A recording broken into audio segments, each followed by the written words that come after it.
edition of the Rough Guide to the Music of China. However, what is there is interesting too. Everything from the ancient tones of erhu and pipa and music from the Inner Mongolian folk revival to Shanghai jazz, China rock, and even punk rock. To discuss what it says about music in China today, I spoke earlier to the critic and academic Eve Leung. I put it to her first, now this is a pretty extraordinary mix, isn't it? If you compare to the last CD they tried to do, they have moved away from what we consider as the traditional Chinese music. But what I'm quite puzzled is the fact that they use a lot of foreign artists who are not actually in China. I personally comes from a popular music background, so I know what is kind of like what people's playing, what's singing in the karaoke and so on. But unfortunately, none of this popular music is actually featured in this CD. So I'm kind of like, got a question mark in my head as well. At the same time, though, they do have some very big name acts, so to speak, like XTX, for instance. I mean, he's been around for a while now, hasn't he? And I think last year he was arrested on drug charges, but he's out again. He's playing still. Yeah. I mean, this is a sort of Chinese rock, really, isn't it? How big a star is XTX in China?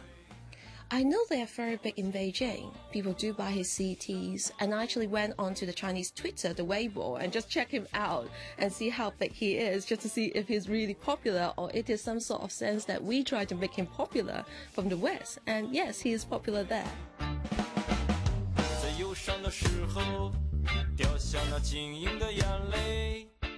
And I'm glad that they actually features him in one of the tracks. And I'm quite happy that there's another underground kind of like group in this CDs that has been featured. Who do you mean? Hang on the Boss.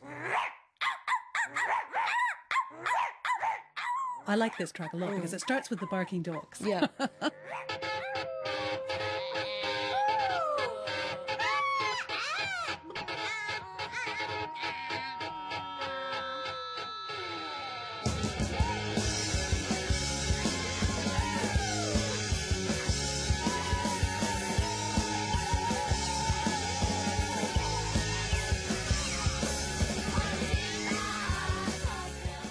Because they have started on so early on in the Beijing music scene, they still remain popular. The problem with the rock music scene in China is kind of like it's a sparkle, so they only last for a very short period. Even Cui Jian, which is featured in the last Rough Guide CD, I don't think he's making big records anymore. And Hang on the Rose, they're still there, which means that they're very popular, and I think it's a really good choice by Rough Guide. Well, you say very popular. Having said that, I think they've broken up a number of times and now they're reformed in a new incarnation. But I mean, it's funny, isn't it? Because although it's quite in your face, and some of the Western, the English words they use are not the kind of thing you'd want to have on a family program, they're quite poppy, they're quite bubblegum. They're not really offensive, are they? If you think about the Chinese music scene, there are groups who are trying to break through from the underground scene, and I think they're trying to do that by mixing all these pop elements into the music. One of the things that I thought was remarkable about this CD is that there is a sense of nostalgia that runs through it. There are two tracks on there that kind of hark back to the golden age of pre-Cultural Revolution Shanghai cinema, with two of the, the starlets, the pop stars of the day. And then there's also a remix by a group called the Shanghai Restoration Project. How much is that sense of nostalgia for the good old days, pre-Cultural Revolution? How much does that really exist? Does that reflect an attitude in China? For me, the reason why they put the two Shanghai era tracks is mainly to represent what is popular music that is today. Because what popular music developed actually comes from all the Shanghai music.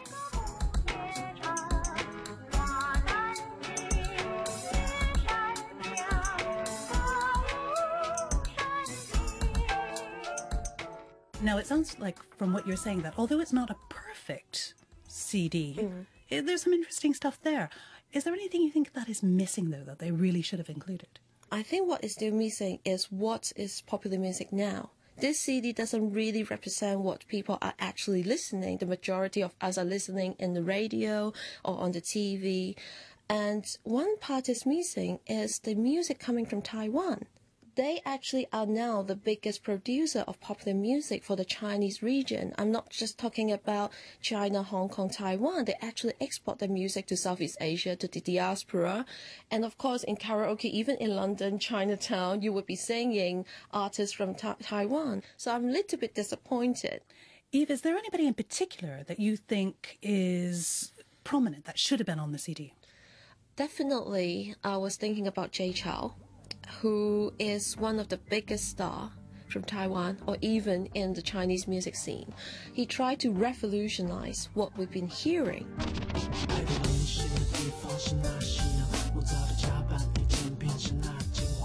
What Jay Chou is trying to do is to bring a Chinese element into the Chinese popular music, which is never heard before.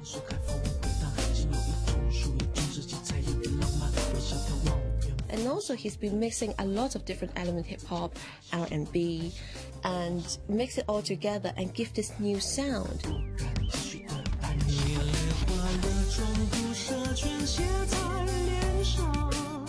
Jay Chou actually represents what everyone is hearing today. And of course, if you look at his sales record, he's always #1 every single year. Jay Chou, Essential Chinese Listening from Eve Leung. And the Rough Guide's second edition to the music of China is out now.